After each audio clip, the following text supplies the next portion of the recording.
Class 8 Honey due book का chapter number 1 है the best Christmas present in the world. इस chapter का ये थर्ड पार्ट है। इसके पहले मैंने 2 पार्ट में इसके बहुत सारे पैराग्राफ्स को समझा दिया है, जिसमें हम लोगों ने ये जाना कि इस चैप्टर के जो राइटर हैं उन्होंने जंक शॉप से एक डेस्क खरीदा पुराना। उस डेस्क के अंदर उन्हें एक लेटर मिला था, जो लेटर जिम नाम के एक बंदे ने अपनी वाइफ कॉनी को लिखा था। जिम एक इंग्लैंड के आर्मी का एक हिस्सा है, यानी एक सोल्जर है। और ये लेटर कॉनी को उसने इस वजह से लिखा था क्योंकि उसके साथ कुछ अच्छा हुआ था। एक्चुअल में जिम जो है एक सोल्जर है और वो एक वॉर में है अगेंस्ट जर्मन्स, ठीक है। तो उन दोनों पार्टीज यानी उन दोनों देशों के बीच में लड़ाई चल रही थी, लेकिन क्रिसमस डे के दिन जर्मन सोल्जर्स ने इन लोगों को क्रिसमस का बधाई दिया और इधर से भी रिप्लाई गया कि हाँ हैप्पी क्रिसमस।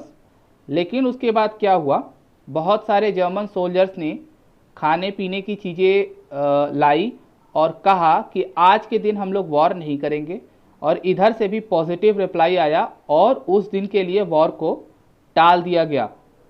उस दौरान उस सोल्जर्स में से एक सोल्जर था हैंस वोल्फ, जो जिम से आके मिलता है और उससे हाथ मिलाता है, इंट्रोडक्शन देता है, और जिम भी अपना इंट्रोडक्शन उसको देता है। और दोनों बैठ के वहाँ पर फुटबॉल मैच देखने लगते हैं, क्योंकि वहाँ पर कोई फुटबॉल ले आता है और मैच शुरू हो जाता है।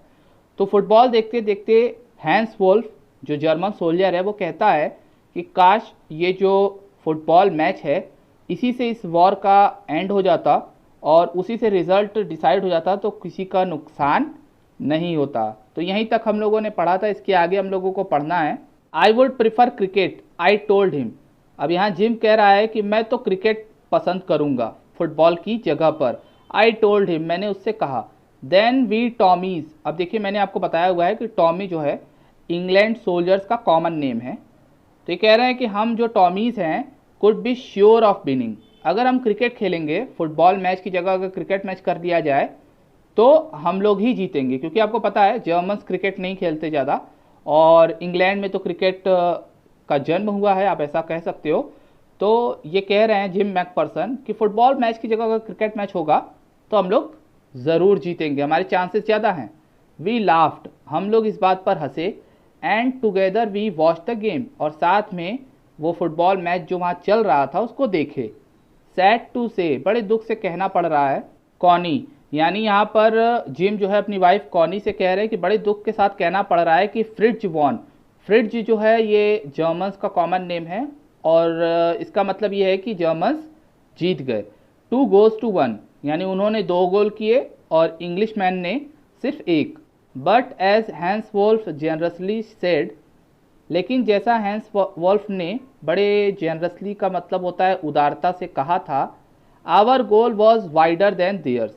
यानी आपको पता होगा कि ये जो गोल पोस्ट बनाए गए थे वो कोट्स से बनाए गए थे, यानी सभी ने अपनी कोट उतार दी थी और उसके ऊपर एक करके गोल पोस्ट बनाया गया था। तो यहाँ पे हैंस वोल्फ ने बताया कि हमारा जो गोल पोस्ट था वो बहुत वाइडर था, यानी बड़ा था। अब गोल पोस्ट बड़ा होगा तो गोल करने में आसानी होगी।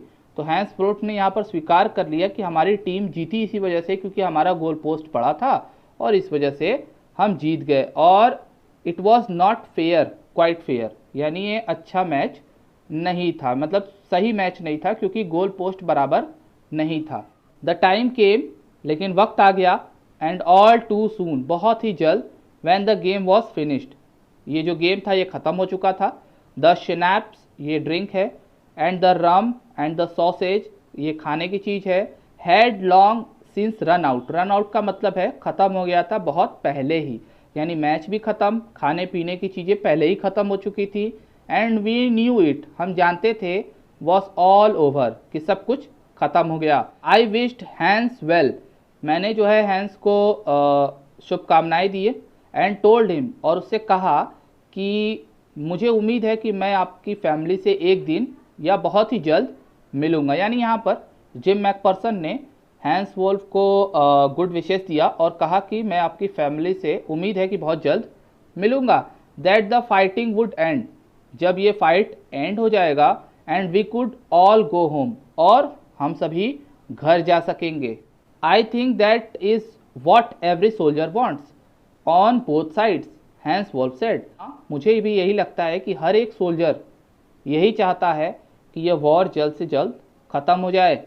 टेक केयर जिम मैकपर्सन, अपना ख्याल रखना gym. I shell never forget this moment for nor you, न तो मैं ये कभी मोमेंट यानी ये क्षण भूलूंगा और न तो तुम भूलोगे। ही सैल्यूटेड, उसने सैल्यूट किया एंड वॉकड अवे, चला गया। From me slowly unwillingly, unwillingly मतलब होता है बिना इच्छा के, यानी बहुत धीरे धीरे वो जा रहा था सैल्यूट करने के बाद, और ऐसा लग रहा था कि उसका मन नहीं है जाने का, वो और भी सेलिब्रेट करना चाहता है लेकिन मजबूरी थी उसकी जाना, इसीलिए वो धीरे धीरे स्लोली बिना इच्छा के जा रहा था। आई फेल्ट, मुझे ऐसा लगा। ही टर्न टू वेव, वो मुड़ा। वेव जस्ट वंस, एक बार उसने वेव किया, अलविदा कहा। And then become one of the hundreds of grey coated men drifting back towards their trenches. Trenches का मतलब मैंने बताया था छुपने की जगह है, तो यहाँ बताया जा रहा है कि उसने एक बार मुड़ा और अलविदा कहा, उसके बाद हंड्रेड्स यानी सैकड़ों ग्रे कोट के बंदे जाते हुए दिखाई दिए, यानी वो जो हैंस वोल्फ था उन सैकड़ों बंदों में खो गया। वेव करने तक तो मुझे दिखाई दिया लेकिन उसके बाद उन सैकड़ों बंदों में वो खो गया जो सभी अपने ट्रेंच की ओर जा रहे थे। That night back in our dug out, dug out वो प्लेस होता है जहाँ पर ये टेम्परेरी जगह बना लेते हैं रहने का, तो यहाँ पर वही बताया जा रहा है कि उस रात अपने डग आउट में वी हर्ड देम, हम लोगों ने उन जर्मन्स को सुना। सिंगिंग अ कैरल, कैरल का मतलब होता है एक कह सकते हो सॉन्ग, ठीक है ना, तो वो लोग एक सॉन्ग गा रहे थे और वो कैरल हम लोगों ने सुना। And singing it quite beautifully, और बहुत अच्छे से गा रहे थे। इट वॉज स्टिल नची साइलेंट नाइट, यानी यहाँ पर उस गाने का नाम बता रहे, उस कैरल का नाम बता रहे कि ये गाना उस जर्मन्स ने गाया। Our boys gave them a rousing chorus, chorus का मतलब होता है एक साथ एक वॉइस में सब एक साथ जब गाते हैं उसे कोरस कहते हैं।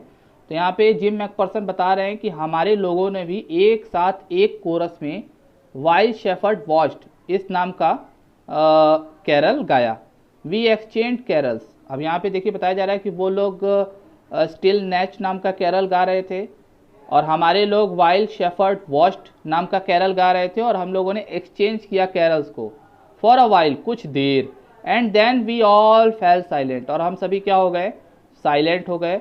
We had our time of peace and goodwill, हमारे पास ये शांति और अच्छाई से भरा हुआ वक्त था। A time I will treasure, एक ऐसा वक्त जिसे मैं खजाने की तरह अपने साथ रखूँगा जब तक मैं जिंदा रहूँगा। Dearest Connie, by Christmas time next year, अब यहाँ पे जिम आगे बता रहे हैं कि अगले क्रिसमस पर this war will be nothing, ये वॉर ख़त्म हो चुका होगा, but a distant and terribly memory, और यहाँ पर बता रहे हैं कि ये जो वॉर है अगले क्रिसमस तक ख़त्म हो चुका होगा और एक भयानक याद के रूप में हम लोगों से दूर जा चुका होगा, यानी ये जो वॉर है बहुत पहले ख़त्म हो चुका होगा अगले क्रिसमस तक। I know from all that happen today, मैं जानता हूँ कि जो भी कुछ आज हुआ यानी जर्मन्स के साथ जो उनका हुआ, how much both आर्मीज long for piece, और ये दोनों आर्मी चाहते हैं कि ऐसा ही पीस लंबे समय तक रहे और कोई वॉर ना हो। We shall be together once again very soon, यहाँ पर कह रहे हैं कि जिम कोनी से कह रहे हैं कि हम लोग बहुत ही जल्द साथ होंगे। आई एम श्योर ऑफ इट, और मैं सुनिश्चित कर रहा हूँ कि हम दोनों बहुत ही जल्द साथ होंगे। अगला क्रिसमस में कोई वॉर नहीं होगा और ये जो वॉर जैसी चीज़ है ये कोसों दूर हमसे जा चुकी होगी। योर लविंग जिम, यहाँ पर ये स्टोरी, ये जो लेटर है ये ख़त्म हो जाता है। तो इस लेटर में मोटी मोटा ये बताया गया कि जिम के साथ क्या अच्छा हुआ था कि वॉर के दौरान जर्मन्स ने विश किया, इन्होंने भी विश किया और वो पूरा दिन बिना वॉर के गुजरा और ये लोग सेलिब्रेट किए। अब थर्ड पार्ट में वापस राइटर के पास कहानी आ जाएगी जो लेटर पढ़ रहे थे। अब यहाँ पे वही बोल रहे हैं, आई फोल्डेड द लेटर, मैंने लेटर को फोल्ड किया and slipped it carefully back into its envelope, उसको वापस अच्छे से एनवलप में डाल दिया। I kept awake all night, मैं पूरी रात जागता रहा। वो ऐसी स्टोरी पढ़कर पूरी रात जागते रहे। बाय मॉर्निंग आई न्यू, सुबह तक मैं जानता था what I had to do, कि मुझे करना क्या है। रात भर वो जाग रहे थे, काफ़ी सोच विचार कर रहे थे और वो समझ गए कि अब मुझे क्या करना है। I drove into Bridport. Bridport वो इलाका है जो डॉर्सेट में है और जो उस एड्रेस में भी लिखा हुआ था। तो वो बता रहे हैं कि मैं ब्रिडपोर्ट गया, just a few miles away, कुछ मीलों दूर मेरे घर से था। आई आस्क्ड अ बॉय, एक बच्चे से मैंने पूछा, walking his dog where Copper Beeches was. Copper Beeches उस लेटर के ऊपर लिखा हुआ था एड्रेस में। तो उसने वहाँ पर पहुँचने के बाद, ब्रिडपोर्ट पहुँचने के बाद एक बच्चे से पूछा जो अपने कुत्ते को टहला रहा था कि ब्रिचेस, कॉपर ब्रिचेस कहाँ है और उसमें हाउस नंबर 12 कहाँ है। Turned out to be nothing but a burn out shell.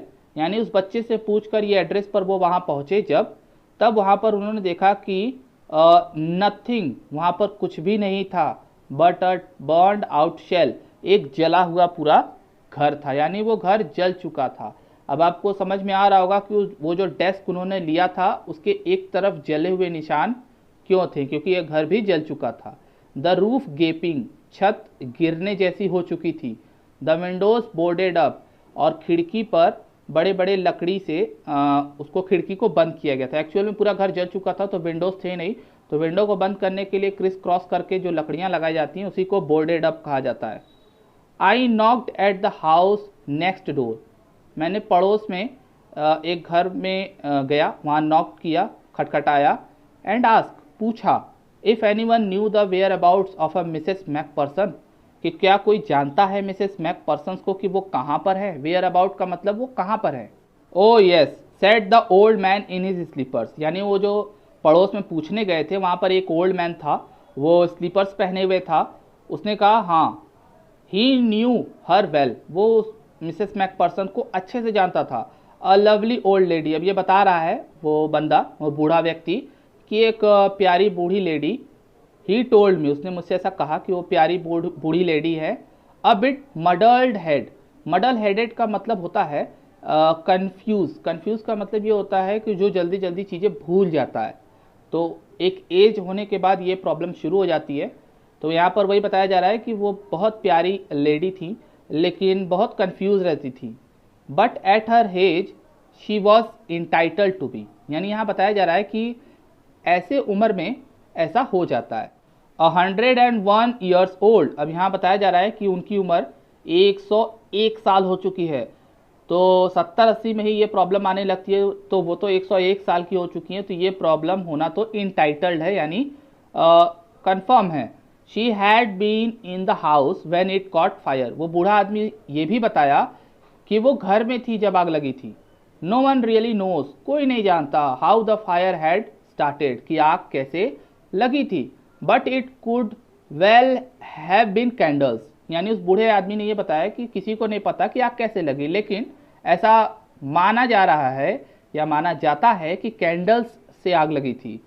She used candles, क्योंकि वो कैंडल्स यूज़ किया करती थी, इलेक्ट्रिसिटी यूज़ नहीं करती थी। बिकॉज शी ऑलवेज थॉट, क्योंकि वो हमेशा ऐसा मानती थी कि इलेक्ट्रिसिटी वॉज टू एक्सपेंसिव, कि इलेक्ट्रिसिटी बहुत महंगा है, इसीलिए वो कैंडल यूज़ करती थी और कैंडल की वजह से ही शायद आग लगी थी। The fireman had got her out just in time, और फायरमैन ने उन्हें सही समय पर आकर बचा लिया। She was in a nursing home, वो इस समय एक नर्सिंग होम में है। ही टोल्ड मी, उसने मुझे ऐसा बताया। बर्लिंगटन हाउस, अब उन्होंने ये एड्रेस भी बता दिया कि नर्सिंग होम कहाँ पर है।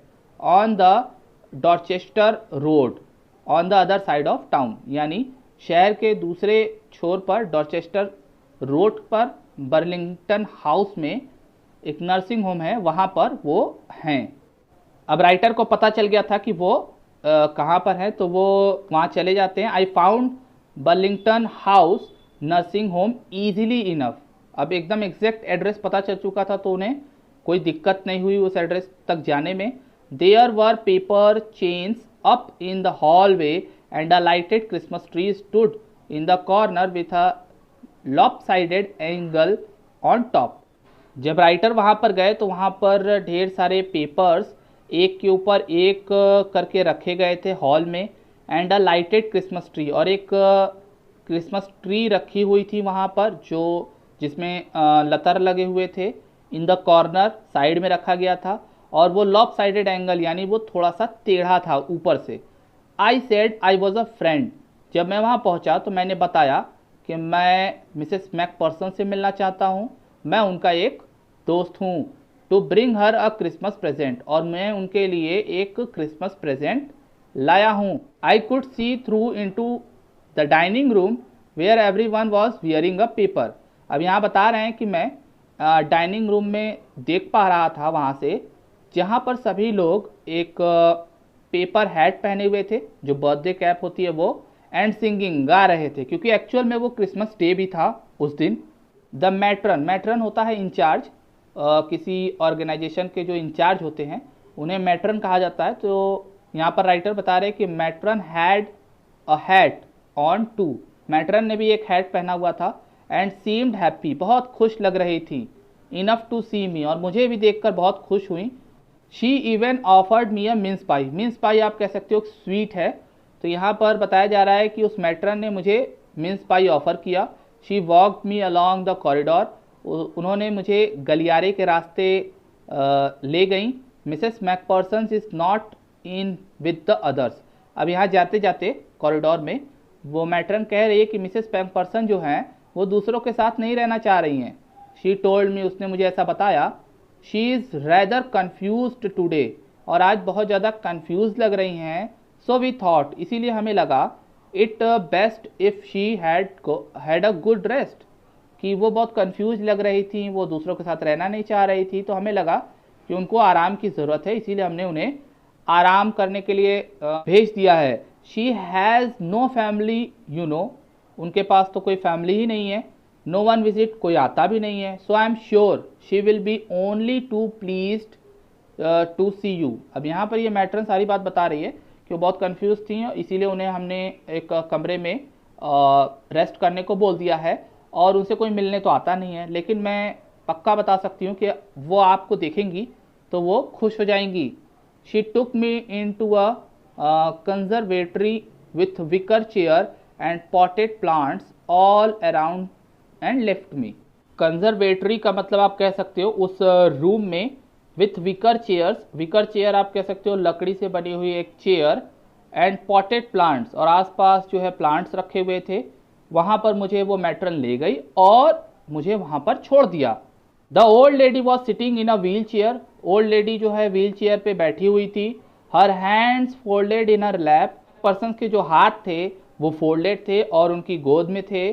She had silver white hair, उनके जो बाल थे बिल्कुल सफ़ेद थे। पिंड इनटू अ विस्पी बन, एक जूड़ा बना हुआ था उनके बाल का।